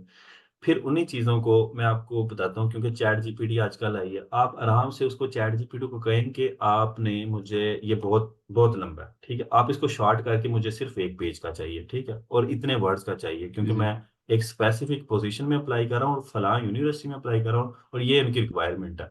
जी जी आपको जब चैट जीपीटी जो आप उनको कहेंगे वो आपको आपका पैराग्राफ देगी। लेकिन सबसे इंपॉर्टेंट बात है जो यहाँ पर हम गलती करते हैं सब, हम वहां से उठाते हैं सेम टू सेम वही कॉपी पेस्ट मार के आगे भेज जी देते हैं। जी नो, आप उसको करें, आप फिर उसे अपनी वर्डिंग में उसको लिखें, ठीक है, सेटमेंट करें, फिर से उसको सबमिट करवाएं। इवन के सबसे बड़ी गलती फिर मैं यहाँ पर आता हूँ कि लोग चैट जीपीटी से ईमेल क्रिएट करते हैं और वहां से कॉपी पेस्ट मारते हैं। इवन के जब वो आप लोग मेल करते हैं तो वो बिल्कुल ब्लैंक कलर से ना अगले को ईमेल रिसीव होती है और उसको साफ पता चल रहा होता है कि इसने जो है वो कॉपी पेस्ट मार के मुझे ईमेल की है। जी जी जी जी। बिल्कुल। बिल्कुल ऐसे ही है। और लेकिन समहाउ मैं कुछ दिन पहले ऐसा कर रहा था, तो एक काफ़ी सारे लोग हैं, तो ये इन्फॉर्मेशन मैं ज़रूर दूं जो पर्सनल एक्सपीरियंस है मेरा, कि मैंने हम्म। चैट जीपीटी को लिखने के लिए तो नहीं कहा, लेकिन मैंने उसे कहा कि वर्डिंग काउंट कर दो, क्योंकि हम्म। मेरे पास 12 बजने वाले थे और टाइम ख़त्म होने वाला था, लास्ट डेट थी। तो मैंने उसको कहा कि काउंट कर दो, उसने गलत, टोटली गलत काउंट किया, जबकि मैंने खुद जब मजबूर होकर मतलब काउंट करना शुरू किए तो उसने नंबर ऑफ वर्ड्स गलत काउंट किए हुए थे, जबकि काफ़ी डिफरेंस आ रहा था। तो क्या पता, फिर मैं इसके बारे में क्या कह सकता हूँ नहीं, कि इसमें तो वो आगे। डिफरेंट सॉफ्टवेयर भी होते हैं जो आपके वर्ड जो है वो काउंट कर देते हैं। आप गूगल पे जाके लिखें कि वर्ड काउंटर कैलकुलेटर, इस तरह किसी चीजें, तो वहां पर आप अपलोड, इवन कि आप जब प्लेजरिज्म चेक करते हैं, ठीक है, टर्न इन इट पे, तो वो भी जी आपके जी वर्ड काउंट कर रहा होता है। तो इसके तो बहुत सारे वेज हैं, अगर तो आप चाहते हैं कि मैंने स्पेसिफिक वर्ड काउंटिंग ही करनी है तो। जी जी। नहीं, और तो फिर वो तो वर्ड के अंदर भी हो जाती है, वर्ड हाँ, काउंट तो सिंपल एग्जैक्टली वर्ड के अंदर एग्जैक्टली। भी हो जाती तो अगर आप चाहते हैं तो ठीक। इसके बहुत जी सारे जी वेज हैं। जी। और फिर नेक्स्ट क्वेश्चन जो है मेरा वो ये है कि समहाउ जब हम अप्लाई करते हैं बाहर, तो वहाँ पे उन्होंने खुद ये कहा होता है कि आप अपने जो रेफरी हैं उन रेफरीज का 2 या 3, मैक्सिमम 3 होते हैं या मिनिमम 2 होते हम्म। हैं, उनका आप ईमेल आईडी दें और हम खुद उनसे रब्ता करें। तो ये थोड़ा सा इस सेंस में हमें क्या करना चाहिए, ये इससे रिलेटेड रिलेटेड क्वेश्चन मैं आपसे ये पूछूं कि आपने शुरू में कहा कि हमें स्टेटमेंट बना लेनी चाहिए लेटर किससे, अपने प्रोफेसर से। तो मैं सैड एक्सपीरियंस आपको ये बताऊं कि मैं उनका नाम नहीं लूंगा, लेकिन मैं आपको बता दूंगा बाद में कि वो एक लम्स में एक प्रोफेसर हैं, टीचर भी हैं, सारा कुछ उनके सब्जेक्ट का यानी मेरा अच्छा है, बल्कि काफ़ी अच्छा था। जी लेकिन मैंने एक दफ़ा तो उनको बोला कि आप अप्लाई, वो इस तरीके से, वो भी काफ़ी मिन्नतें करने के बाद उन्होंने किया। और फिर मैंने उन्हें कहा कि सर फ्यूचर में, चूंकि रिजेक्शंस होती रहती हैं बहुत सारी, तो फ्यूचर में मैं डेफिनेटली। ऐसा करूंगा कि जब बेशुमार अपॉर्चुनिटीज़ आएगी तो मैं आपको तकलीफ कैसे दूं। तो अगर काइंडली मैं आपको लिखूंगा भी मैं, और टेम्पलेट भी दूंगा आपको जो लेटेक्स के वजह से, तो आप सिर्फ सिग्नेचर कर दें या कुछ वर्डिंग इंप्रूव कर दें। तो उनका आंसर आगे से ये था कि मैं I can not give letter of recommendation in the hands of my students. तो ये उनकी एकदम से वो बात साफ हो गई कि मैं अपने स्टूडेंट को दे ही नहीं सकता। तो इस सूरत हाल में क्या किया जाए आपके ख्याल में? देखें, जाहिर बात है, एक बंदा तो आपको फॉर एग्जाम्पल ना कर गया, तो आप एक बंदे के, ये मेरा वैसे, आप तो मेरे क्लास फेलो भी हैं, तो एक बंदे ने आपसे ना कर दी तो आप, ये तो नहीं है कि आप रुक जाएंगे अप्लाई करने से, ठीक है, और आप माशाल्लाह काबिल भी बंदे हैं। आपको चाहिए कि आप टीचर चेंज कर लें। मिसाल के तौर पे वो आपका रिकमेंडेशन लेटर नहीं लिख रहा, तो आपको चाहिए फॉर एग्जाम्पल वो बिजी है या वो नहीं लिखना चाह रहा, वो आपको रिकमेंड नहीं करना चाह रहा, तो हम उसको मजबूर तो नहीं कर सकते कि आप हमारे लिए रिकमेंडेशन लेटर लिखें। आपने बहुत सारे टीचर से पढ़ा, फॉर एग्जाम्पल आपने मास्टर में अगर कोर्सेज पढ़े हैं तो डेफिनेटली आप 8 कोर्सेज पढ़ते हैं, तो उसमें 5-6 तो टीचर होंगे। जी जी। तो उसमें तो इतना मुझे पता है, जहां मैं पढ़ के आया हूँ, कि बंदे का 2 या 3 से फ्रैंकनेस होती है। तो आप उनको रख लें, आप उनको कहें कि सर मैं आपको रिकमेंडेशन लेटर सेंड कर दिया करूंगा, आपका काम सिर्फ इतना है कि सिर्फ सिग्नेचर करने हैं, वो भी आपने पीडीएफ ओपन करके, पीडीएफ से ही सिग्नेचर हो जाते हैं ऑनलाइन, वो आप पुट कर दें जी ऊपर जी। सिग्नेचर, और आप उनको फॉरवर्ड कर दें। उनका काम इतना है, लिख मैं दिया करूंगा। तो मेरे ख्याल में, मुझे नहीं लगता कोई टीचर आपको ना करेगा। असल में हम लोग गलती करते हैं, हम टीचर्स के काम बढ़ा रहे होते हैं कि सर आपने ये भी करना है, सर आपने वो भी करना है, तो वो फिर हम्म। सिंपल वे में कह देते हैं नो मैं नहीं दे सकता। ठीक। समझ ठीक गए है, होंगे ये आप मेरी आपने, बात को। जी जी जी, ये अच्छा आपने आंसर किया। और लास्ट लास्ट क्वेश्चन मेरा ये है इसमें आपसे मैं कि, एक सजेशन देना चाहूँगा। जी जी। इसमें एक सजेशन ये है कि आप टीचर से सिग्नेचर करवा के उसको क्या कहते हैं, डिजिटल सिग्नेचर करवा लें। लेट मीन्स के उसको स्कैन करें और उसको वर्ड में रख लें, कॉपी अपने पास एक कॉपी रख लें, जहां पर भी लगानी है वहां पर आप उसको एज इट इज सिग्नेचर को पेस्ट कर दें। लेकिन ये आदिल भाई, आपकी सजेशन तो मैं बिल्कुल इसको काउंट करूंगा, लेकिन ये है कि इसमें फिर पॉसिबिलिटी आ जाती है, कुछ लोग जो होते हैं वो अपने सिग्नेचर शेयर नहीं करना चाहते, क्योंकि ये एक, जी जी, मैं कह लूं कि पर्सनली होता, बिल्कुल। तो फिर ये कुछ हम्म। लोग नहीं करना चाहते। तो ये पॉसिबिलिटी आपकी सही है कि अगर तो आपके साथ फ्रैगनेंस ज्यादा है, तो आप बिल्कुल लेकर वो जो उनकी थोड़ी सा भी काम है उसको भी कम कर दें। वो क्योंकि अच्छा इस, ज्यादातर हमारे जी हमारी जो टीचर्स हैं ना, दो चंद एक उन्होंने तो हमें शेयर कर दिए हुए हैं। ठीक हम्म। है, तो इसलिए मैंने ये बात की थी।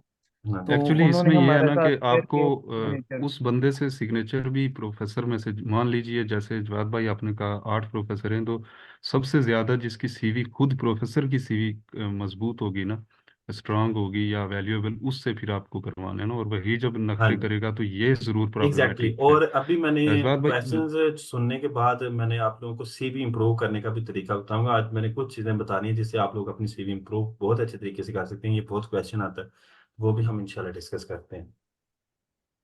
जी लास्ट क्वेश्चन मेरा ये है, ये बहुत ज़रूरी है मेरे लिए कि जो फॉर एग्जांपल ऊपर वाले statement of purpose, letter of motivation या कवर लेटर, उससे आज तो ठीक है, वो हो गया। लेकिन ये लास्ट पे आपने बिल्कुल बताया था प्रेजेंटेशन में कि रिसर्च जो प्रपोजल है उसको एब्स्ट्रैक्ट से स्टार्ट करें। तो क्या ये सही है कि हम एब्स्ट्रैक्ट से स्टार्ट करें? दैट मीन्स कि वो कम से कम भी तो 8-10 पेजेस का होगा रिसर्च प्रपोजल के टाइटल से, अगर हमें डॉक्यूमेंटेशन रिक्वायर हो।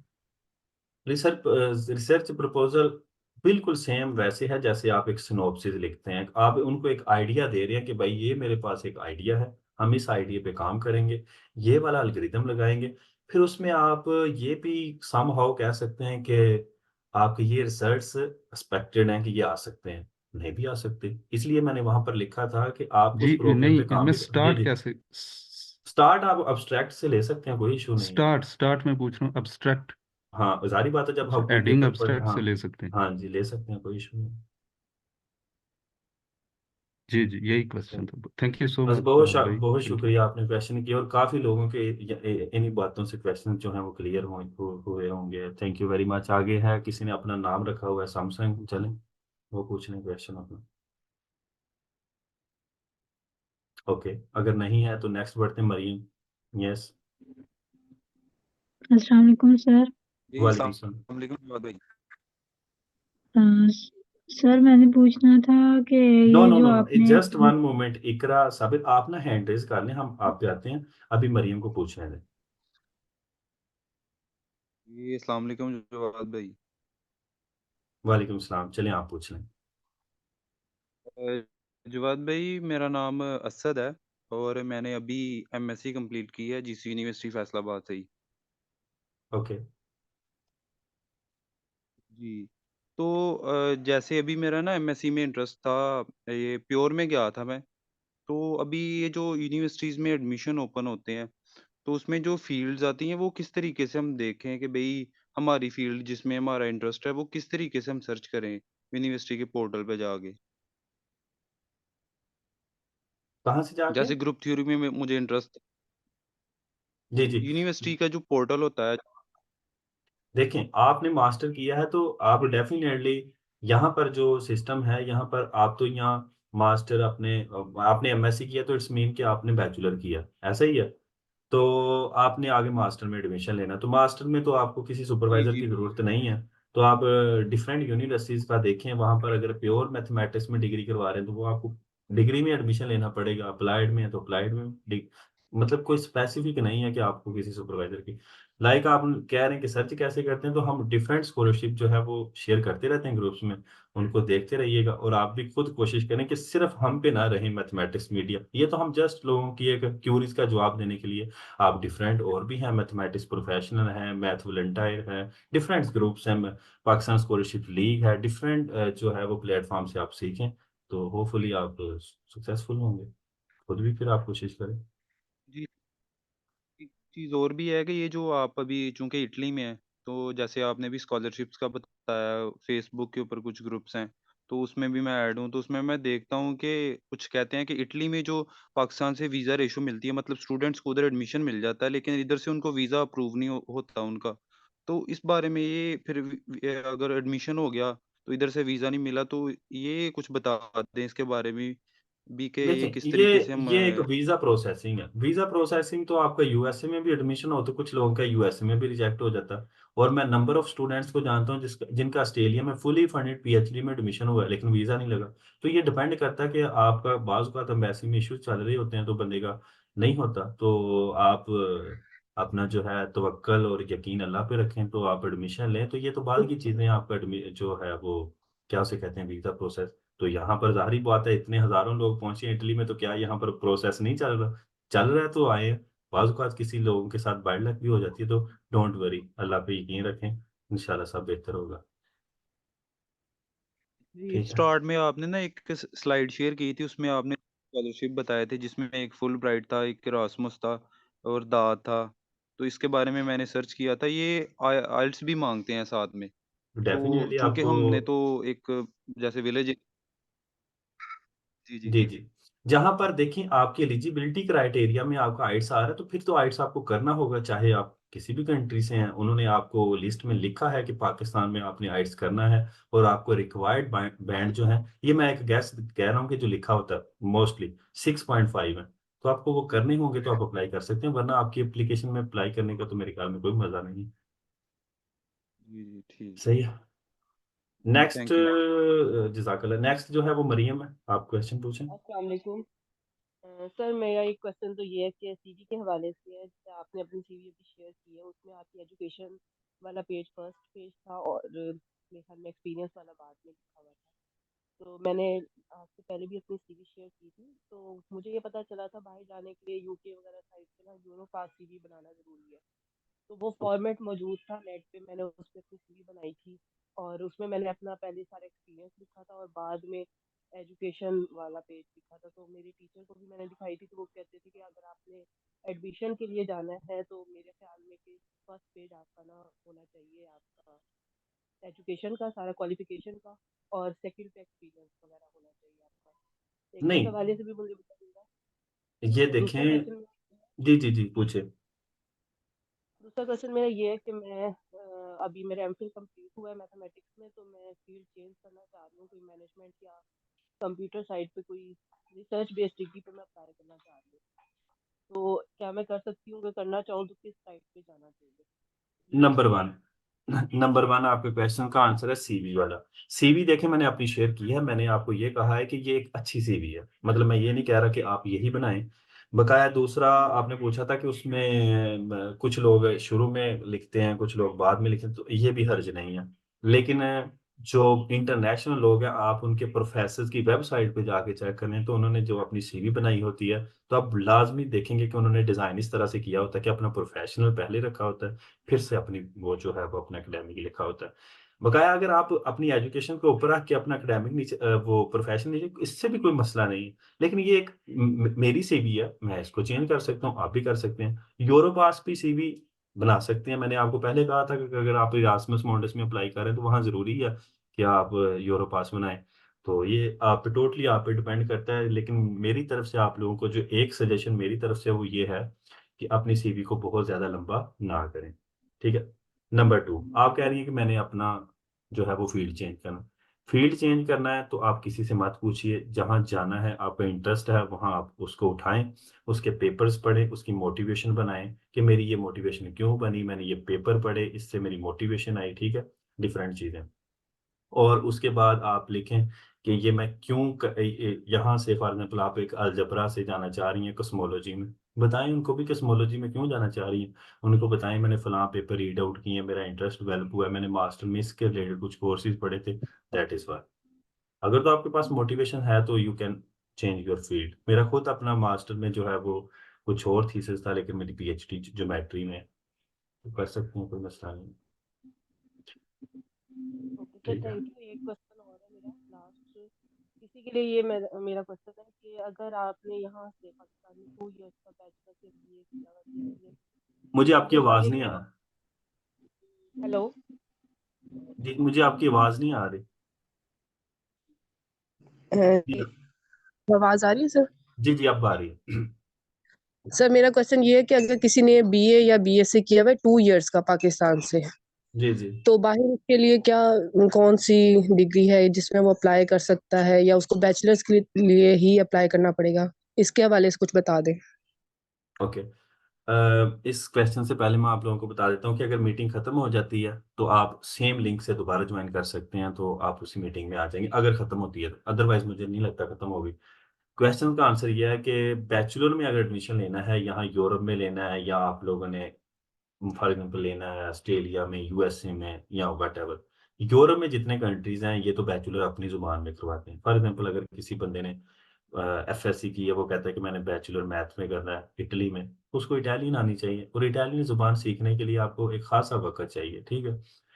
और दूसरा, जर्मन में करना चाहते हैं बैचलर तो जर्मन आपको आनी चाहिए, स्पेन में करना चाहते हैं स्पेनिश आनी चाहिए। तो आपके पास जैसे आप फॉर एग्जाम्पल कर रहे हैं आइट्स कर रहे होते हैं इंग्लिश का, तो ऐसे ही आप लोगों को अपना लैंग्वेज कोर्सेज करने पड़ेंगे, फिर आप बैचलर में एडमिशन ले सकते हैं इधर। ठीक है। और यहाँ पर बैचलर एडमिशन लेने के लिए आपको आपके पास 13 ईयर एजुकेशन होनी चाहिए। फॉर एग्जाम्पल आप लोगों को पता होगा कुछ लोग मैट्रिक के बाद डिप्लोमा करते हैं 3 ईयर का, जिसको कुछ civil engineering, mechanical engineering, whatever, बहुत सारे होते हैं जो सिविल वाले होते हैं खासकर, तो वो उनके पास 13 ईयर एजुकेशन होती है। अब हम एफएससी वाले हैं या जो भी एफए वाले हैं, उनके पास 12 ईयर एजुकेशन होती है।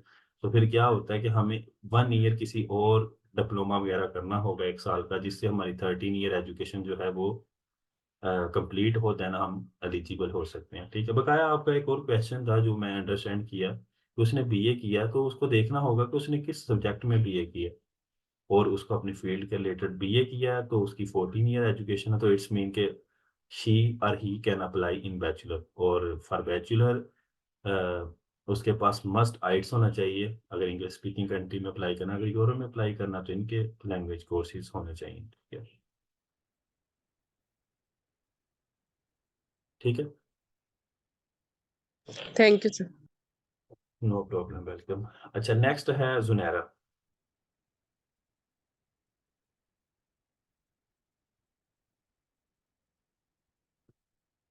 जुनैरा नहीं है?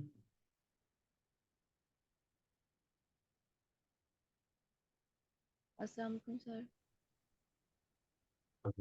वालेकुम अस्सलाम। आवाज़ आ रही है क्लियर? जी जी जी जी, आ रही है।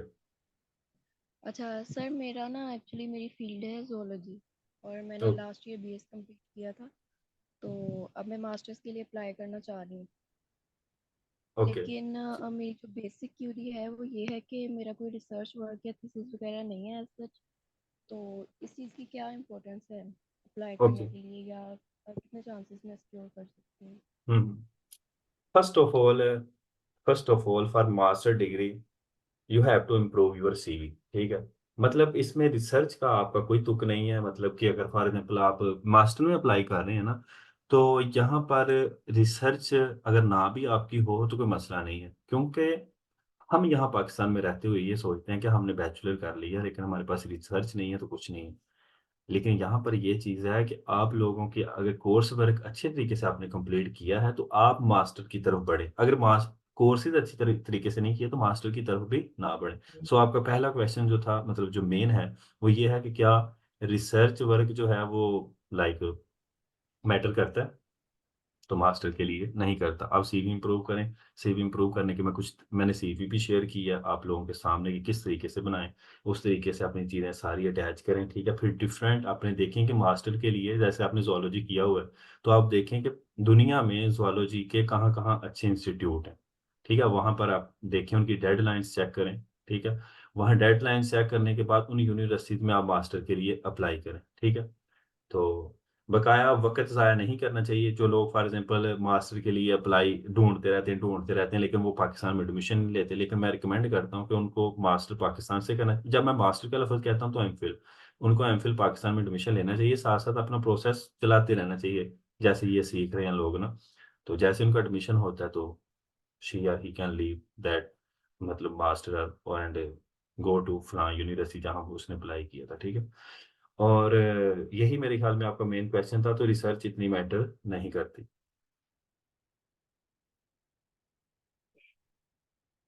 सही है? तो फिर रिसर्च प्रपोजल में हम क्या लिख सकते नो, रिसर्च प्रपोज़ल होता ही नहीं है मास्टर के लिए। मुझे नहीं लगता कि यहाँ पर अगर और भी कोई स्कॉलरशिप होल्डर बैठा होगा तो मास्टर के लिए रिसर्च प्रपोज़ल नहीं होता। मास्टर के लिए सिर्फ सीवी, मोटिवेशन हैं? लेटर। जी। मैंने कई और जगहों पे देखा है उनकी रिक्वायरमेंट होती है रिसर्च प्रपोजल की। नहीं, ये पीएचडी वालों की होती है। अच्छा। मैं खुद मास्टर में कई जगहों पे अप्लाई किया था, लेकिन ये ऐसा तो कुछ नहीं होता, क्योंकि रिसर्च प्रपोजल तो आपको पीएचडी के लिए ज़्यादा माँगते हैं। हाँ, ज़्यादा से ज़्यादा आपसे क्योंकि देखिए मास्टर में आपने कोर्सेज़ पढ़ने होते हैं, ना कि रिसर्च करनी होती है। पीएचडी में आपने रिसर्च करनी होती है, जी जी। ठीक है?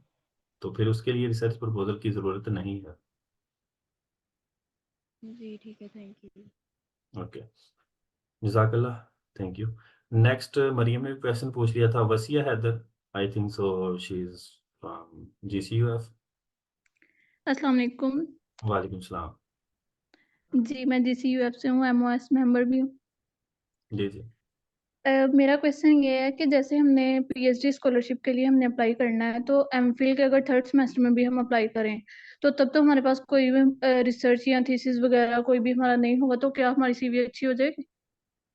हो जाएगी, क्यों नहीं होगी। देखिए आपके पास सिर्फ थीसिस नहीं है, और तो सारा कुछ आपके पास मौजूद है। आपने बैचलर में कोर्सेज पढ़े हैं, आपने एमफिल में कोर्सेज पढ़े हैं, आपने डिफरेंट टॉक्स अटेंड किए हैं, कॉन्फ्रेंसेज अटेंड किए हैं, कुछ आप लोगों ने जो है वो इवेंट ऑर्गेनाइज करवाए हैं, तो वो सारा कुछ आप अपनी सीवी में लिख सकते हैं, नो प्रॉब्लम। जी, वो लिख सकते हैं, लेकिन रिसर्च वगैरह का ये तो कोई इश्यू नहीं होगा कि रिसर्च वगैरह फॉर नहीं अभी एग्जांपल आप थर्ड सेमेस्टर में आ गए हैं, तो थर्ड सेमेस्टर में जब बंदा आता है तो बंदे को या तो सुपरवाइजर मिल जाता है, या वो सुपरवाइजर को अप्रोच करके वो सुपरवाइजर सेलेक्ट कर लेता है। तो फिर आप उनको अपने सुपरवाइजर्स को बोलें कि मैंने जी फलां फील्ड में काम करना है। वही फील्ड को आप अपने पेपर को 1-2 मंथ में जो है वो एक्सप्लोर करें।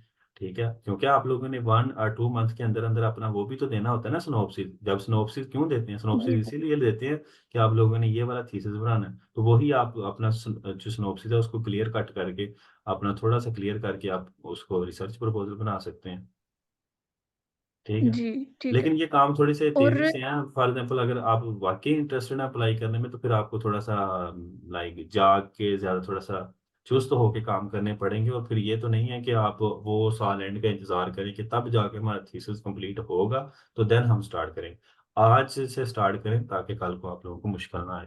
जी जी जी, अभी मेरा वैसे सेकंड सेमेस्टर स्टार्ट हुआ है, मैं इंशाल्लाह करूंगी अप्लाई। आपने बोला ना कि पहले थर्ड सेमेस्टर से अगर अप्लाई स्टार्ट कर दे, नेक्स्ट जब तक हमारी रिसर्च कंप्लीट होगी, देन पीएचडी में फिर स्टडी गैप भी नहीं होगा, हाँ साथ ही अगर स्कॉलरशिप मिल जाए तो।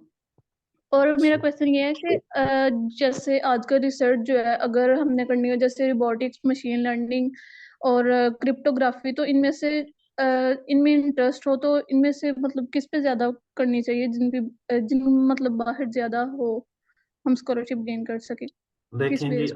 आप जिस मर्जी फील्ड में काम कर रहे हैं ना, ठीक है, तो आप अच्छे तरीके से अगर काम कर रहे हैं तो मुझे नहीं लगता किसी कोई ऐसी मैं कह सकता हूँ कि फील्ड जो है उसमें आपका एडमिशन नहीं हो सकता, ठीक है। सीधी सी बात है, मैंने खुद मास्टर जो है वो बड़ी थकी हुई फील्ड में जो था वो किया था, लेकिन मैंने खुद भी, मैं कैसे कह सकता हूँ क्या, मैंने हाँ मेहनत की थी पीएचडी पोजीशन ढूंढने के लिए, मैंने मोटिवेशन बनाई थी, सारी चीज़ें सीखी थी, फिर मेरा एडमिशन, ऐसे नहीं हो सका कि मैंने आराम से मैंने मास्टर किया तो मेरा एडमिशन हो। सो आप मेहनत करें, ठीक है, कोशिश करें कि, मैं ये कह सकता हूँ कि जो आज का दौर है जैसा, ठीक है, इसमें जो चीज़ें ज़्यादा हैं वो ज़ाहिर बात है टेक्नोलॉजी की तरफ है, जैसा डाटा जी साइंस जी हो गया, डीप लर्निंग होगी, मशीन लर्निंग होगी। अगर जी आपको ये फील्ड मिलते हैं तो मेरे ख्याल में तो बहुत अच्छा है, लेकिन जी ये नहीं है कि आप न्यूमेरिकल में अब काम करें या क्वालिफाइड डिफरेंशियल इक्वेशन में करें या आप ऑप्टिमाइजेशन में करें, तो इसका नहीं है, इसका भी बहुत ज़्यादा स्कोप है। जी, लेकिन हमारा इधर ये है ना, पाकिस्तान में इसके फिर सुपरवाइजर भी अच्छे हों, फिर कोई काम भी कराया जाए प्रॉपर, फिर बंदा कुछ सीखे भी, जस्ट देखें, डिग्री। सुपरवाइजर पे आप अगर रहेंगे तो मेरे ख्याल में तो आप कुछ नहीं कर पाएंगे, आप खुद मेहनत करें, ठीक है, सुपरवाइजर को आप कोशिश करें कि हर हफ्ते खुद रिपोर्ट दें कि सर मैंने इस हफ्ते ये काम किया। तो असल में स्टूडेंट्स क्या करते हैं, असल में स्टूडेंट्स टीचर्स की तरफ देख रहे होते हैं और टीचर स्टूडेंट की तरफ देख रहे होते हैं, फिर क्या होता है, जब थीसिस जमा करवाने का एक महीना रहता है, फिर वो उठाते हैं सीनियर का किसी का थीसिस, उठाते नहीं है बल्कि वो भी उनके पास लैटेक्स में मौजूद होता है, उसमें क्या करते हैं, उसको ओपन करते हैं, उसमें फाई की जगह शाई कर देते हैं, शाई की जगह फाई कर देते हैं, एक्स की जगह वाई कर देते हैं, वाई की जगह एक्स कर देते हैं। और ये कुछ रियलिटीज़ हैं, ठीक है? फिर वो जी थीसिस लिखकर सबमिट करवा के एट द एंड मतलब स्टेटस लग जाता है 5 मिनट बाद, मतलब प्रेज़ेंटेशन देके कि मैंने एक बहुत बड़ा थीसिस का डिफेंस दे दिया। जी, भाई ऐसे क्या, ही होता है। किस चीज़ का प्राउड है आपको? मतलब कॉपी पेस्ट करने का प्राउड है आपको? ये एक हकीकतें हैं, लेकिन वक़्त के साथ-साथ आप लोगों को भी पता चल जाएँगी। जी, चलें जी, thank you so much. Thank you. Next है फातिमा जी। अस्सलाम वालेकुम। वालेकुम सलाम।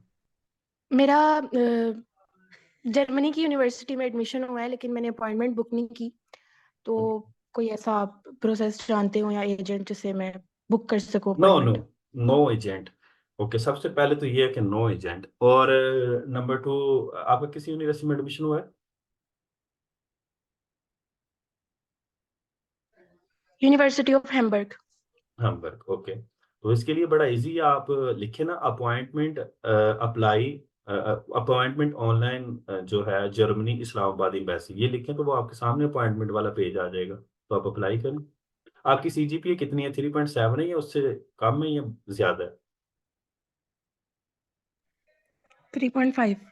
ओके, सो फिर आपको अपॉइंटमेंट कुछ लेट मिल सकती है, क्योंकि 7 वालों को विद इन 15 डेज या 20 मिल सकती है, लेकिन मैं आपको यहाँ पर एक वेबसाइट भी शो करवा सकता हूँ, ठीक है, क्योंकि आपने क्वेश्चन पूछा है, तो वहाँ पर आप डेफिनेटली अपॉइंटमेंट जो है वो सिंपल यहाँ पर लिखें अपॉइंटमेंट, ठीक है, अपॉइंटमेंट मगर जर्मनी। अपॉइंटमेंट तो एम्बेसी कुछ स्पेसिफिक टाइम के लिए खोलती है, तो अब मैं नो नो वो नो नो, नहीं आ रही। आप जब मर्जी अप्लाई करें, देखें ना मैं आपके सामने खोलने लगा हूँ इस्लामाबाद एम्बेसी, ये तो आपको किसी ने गलत बताया, आप जब मर्जी अप्लाई करें, यहाँ आ जाएगा मेरे ख्याल में ना, ऑनलाइन अपॉइंटमेंट एम्बेसी इस्लामाबाद, ये आ गया, ठीक है। जवाद भाई आपकी स्क्रीन नहीं शेयर हो रही, स्क्रीन शेयर करें। नहीं हो रही है, आपके पास शायद इंटरनेट इश्यू है। ये देखें, ये नीचे आ गया ना आपके पास, यहाँ पर ये देखें, यहाँ पर आप क्लिक करके अपनी रजिस्ट्रेशन करवा सकते हैं, और यहाँ पर देखें उसने क्लियर लिखा हुआ है कि आप appointment waiting list to apply for a visa for master program with CGPA 3.7 और अबाव। अगर तो आपने 3.7 और अबाव से करना है तो फिर यहाँ से अप्लाई करें। अगर आपने फॉर एग्जांपल वैसे अप्लाई करना है लाइक 3.7 से कम, तो फिर आपको यहाँ से अप्लाई करना होगा। ये देखें ना, यहाँ से अपना डाटा पुट करके न्यू अपॉइंटमेंट, ठीक है, यहाँ से कैटेगरी अपनी सेलेक्ट करें। ये मास्टर आ गया ना, यहाँ पर होगा मास्टर, यहाँ बिजनेस विजिट टूरिज्म। हाँ, इन्होंने कहीं, वन मोमेंट प्लीज, ये वाला, सॉरी ये वाला था, ठीक है। यहाँ पर अप्लाई करें, यहाँ पर, तो यहाँ पर आप अपनी कैटेगरी सिलेक्ट करें, यहाँ पर ये मास्टर स्टूडेंट। समझ आ गई आपको?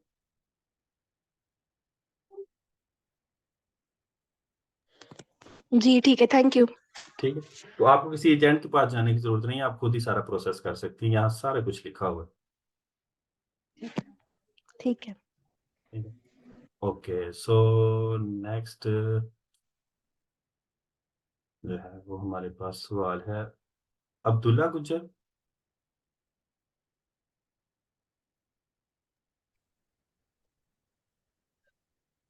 आवाज नहीं आपकी आ रही, आपने अनम्यूट तो किया लेकिन आवाज नहीं आ रही।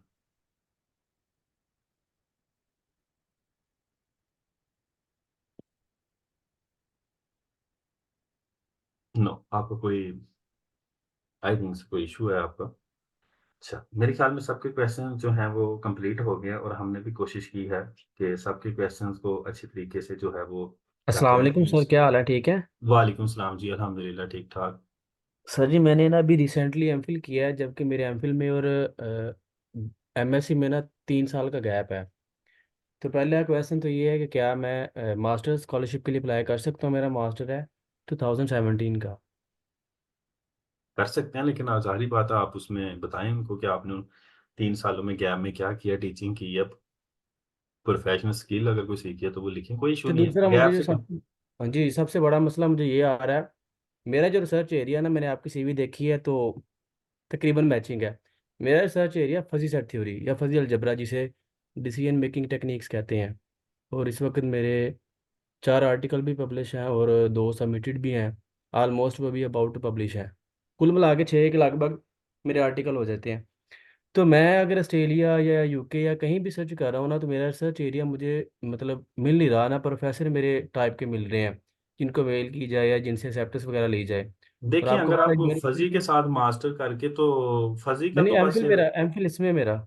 मैं उसी में को कह रहा जी हूँ, जी अगर आप फजी में मास्टर, मैं मास्टर जब कहता हूँ तो इसका जी जी जी, मतलब ठीक है आपका ठीक है। एमफिल। जी जी। अगर आपको मास्टर फजी में है तो इसका मतलब है आप सिर्फ अगर अप्रोच करें तो चाइना में करें, सऊदी अरेबिया में करें, ईरान में करें, यही खिता है जहां पर फजी है। मैं अगर वही कह इस रहा हूँ कि खिते मुझे से यहाँ। बाहर जाएंगे तो फजी आपको नजर नहीं आएगी, ठीक है। नंबर 2, मैं अब आपके क्वेश्चन के आंसर की तरफ जा रहा हूँ। अगर आपने पीएचडी में, डेफिनेटली फिर आपको चेंज करना पड़ेगा जैसे मैंने किया हुआ। फिर आपको, आपकी मोटिवेशन होनी चाहिए कि आप ज्योमेट्री में आना चाह रहे हैं, ली अलजबरा में आना चाह रहे हैं, मैथमेटिकल मॉडलिंग में आना चाह रहे हैं, लेकिन वाई, क्यों?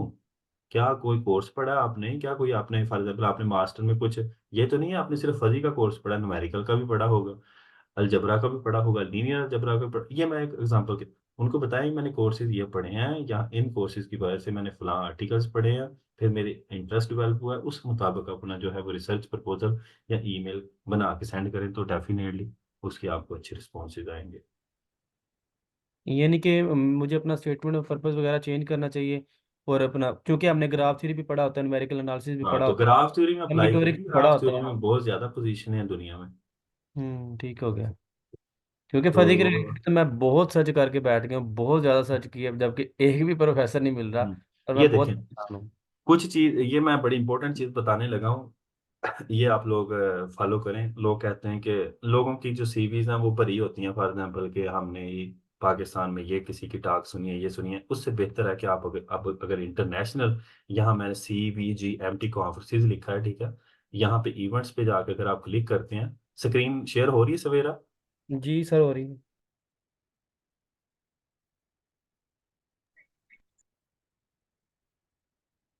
ओके, तो यहाँ पर अगर आप देखें तो आपको यहाँ पर कुछ जो है वो ये मिल रहे हैं, जो मैथमेटिक्स इवेंट्स हैं, ठीक है। मिसाल के तौर पे मैं अगर आपको मिसाल दूं कि यहाँ पर आप जी, स्प्रिंग स्कूल है, ये कितने दिन का? 4 दिन का, ठीक है। तो यहाँ पर आप क्लिक करें, ठीक है। फिर जब क्लिक करने के बाद यहाँ नीचे उसने वेब पेज दिया है इस स्कूल का, ठीक है। उस स्कूल पे चले जाएंगे, ठीक है। यहाँ पर जाके आप इंस्टीट्यूट देखें, स्पीकर देखें, शेड्यूल देखें और अपनी रजिस्ट्रेशन देखें, ठीक है। यहाँ पर जाके अपनी रजिस्ट्रेशन करवाएं, ठीक है। यहाँ पर ये देखें, उन्होंने सारा डिटेल से अपना टाइटल लिखें, नेम लिखें और उनको सेंड कर दें, तो ये आपको काउंट करेंगे। तो ये सिर्फ मैंने आपको एक एग्जांपल के तौर पर दिए। जब आप ये 4 दिन का स्कूल अटेंड करेंगे, ठीक है, कुछ स्कूल्स में ये होता है कि आप वहाँ पर टॉक भी दे सकते हैं। तो कोशिश करें कि अगर आप में इतना कॉन्फिडेंस है तो ये सारे इंटरनेशनल स्कूल्स कॉन्फ्रेंसेस, ठीक है, इवन के यहाँ पर ये सारे जितने स्कूल और कॉन्फ्रेंसेस हैं, अगर आप अच्छे तरीके से अप्लाई करते हैं और उनको बताते हैं कि मैं ये फिजिकली अटेंड करना चाहता हूँ, तो ये आप लोगों के वीज़ा प्रोसेस तक आपको पैसे देंगे, ठीक है। इवन कि मैं यहाँ पर अगर अपनी बात करूँ तो ये लिखा हुआ है कि ये कैलकुलस ऑफ वेरिएशंस, ठीक है, यहाँ ये इटालियन में वैसे लिखा हुआ है, रिजोने शहर का नाम है। तो यहाँ पर ये स्कूल है, सॉरी कॉन्फ्रेंस है, तो मैं खुद अटेंड करने जा रहा हूँ, ठीक है, इसको लाइक फिजिकली। तो ये मुझे पे करेंगे उतने दिन के लिए फिजिकली, ठीक है, मेरी रिहाइश के लिए, खाने पीने के लिए। तो अगर मैं कोई मतलब कोई बहुत बड़ा मैथमेटिशियन नहीं हूँ, स्टूडेंट हूँ, अगर आप भी अप्लाई करते हैं मेरी जगह पे, तो आपको भी ज़ाहिर बात है, ये आप पाकिस्तान में बैठे हैं, आपको ये है कि वीज़े का कुछ आ सकता है मसला, तो आप ज़ाहिर बात है जो बहुत ज़्यादा आगे कॉन्फ्रेंसेस वगैरह ये जो आगे आ रही है जुलाई अगस्त में, उसमें अप्लाई करें और उनको बोलें हमें वीज़ा चाहिए। कुछ स्कूल्स आपको लाजमी करेंगे। और कोशिश करें जब आप ये स्कूल्स और कॉन्फ्रेंसेस अटेंड कर रहे होते हैं तो सिर्फ अपना सर्टिफिकेट ना लें, कुछ सीखें भी। आपको पूछ भी सकते हैं नेक्स्ट कभी इंटरव्यू में कि आपने यहाँ पर कॉन्फ्रेंस अटेंड की है, तो मतलब ये नहीं है कि सारी दुनिया जो है ये अटेंड करनी शुरू कर दे और सर्टिफिकेट लिखना शुरू कर दे तो फिर काम ही खराब हो जाए। कोशिश करनी चाहिए इंसान को कि बिल्कुल जो फैक्ट्स हैं उनको बयान करे और वहाँ उनको चीज़ों को अटेंड करे और सीखे। ठीक है, तो ये एक अच्छा है। इसके अलावा भी बहुत सारी वेबसाइट्स हैं जहाँ पर आप लोग CBGMT के अलावा भी हैं बहुत सारी, तो वहाँ पर भी आप देख सकते हैं, ज़रूरी नहीं है कि यही है। ठीक है, यहाँ पर आप अगर लिखें ना, अगर आप लिखते हैं मैथ कॉन्फ्रेंसेस 2024, तो यहाँ पर आपको डिफरेंट कॉन्फ्रेंसेस और यहाँ पर मिलेंगी, यूरोप में कौन सी हैं, जापान में कौन सी हैं, ठीक है। ये भी एक वेबसाइट अच्छी है जहाँ पर आपको मिल सकते हैं, लेकिन वो मैंने आपको एक बहुत अच्छी बताई है जहाँ से आपको इजीली लिंक्स वगैरह मिल जाते हैं, ठीक है। अच्छा, तो ऑलमोस्ट हमारे क्वेश्चंस अस्सलाम वालेकुम। और भाई एक क्वेश्चन था बस। ऑलमोस्ट हमारे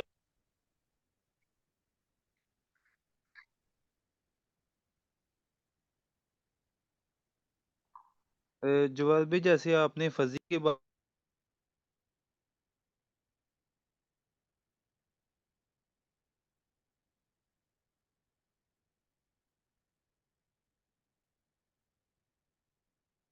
मेरे ख्याल में हमारा जो है वो तकरीबन ऑलमोस्ट मैंने सारा कुछ बता दिया। आप अपने सीवी को कैसे इम्प्रूव कर सकते हैं, इवन कि हमने वीज़ा प्रोसेसिंग के बारे में भी देखा, स्कैनिंग के बारे में भी, रिसर्च पर सारी चीज़ों को डिस्कस किया।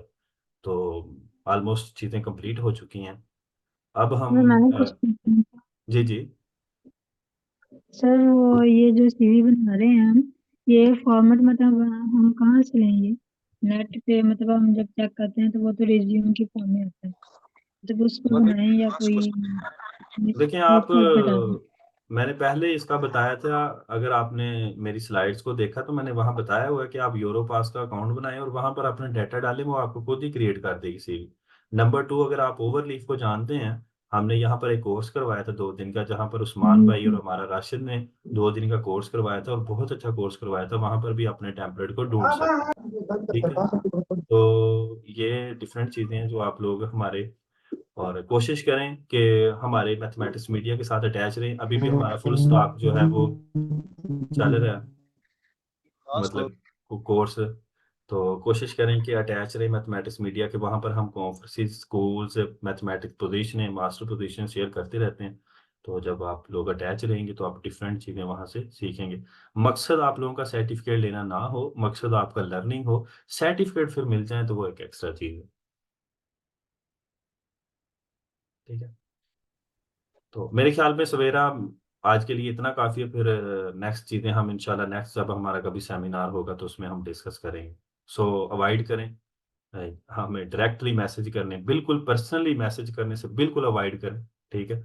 कि हमें आप लोग मैसेज करके ये बिल्कुल पूछते हैं। हम जो चीज़ें रिलेटेड होती हैं वो ऑटोमेटिक आप लोगों के कहे बगैर आप लोगों को पर्सनल ईमेल भी करते हैं और पेज पे भी शेयर करते हैं, इवन कि हम ग्रुप्स में भी शेयर करते हैं।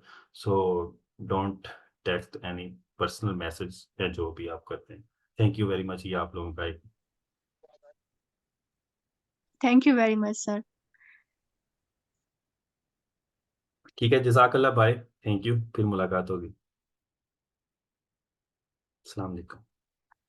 वेलकम।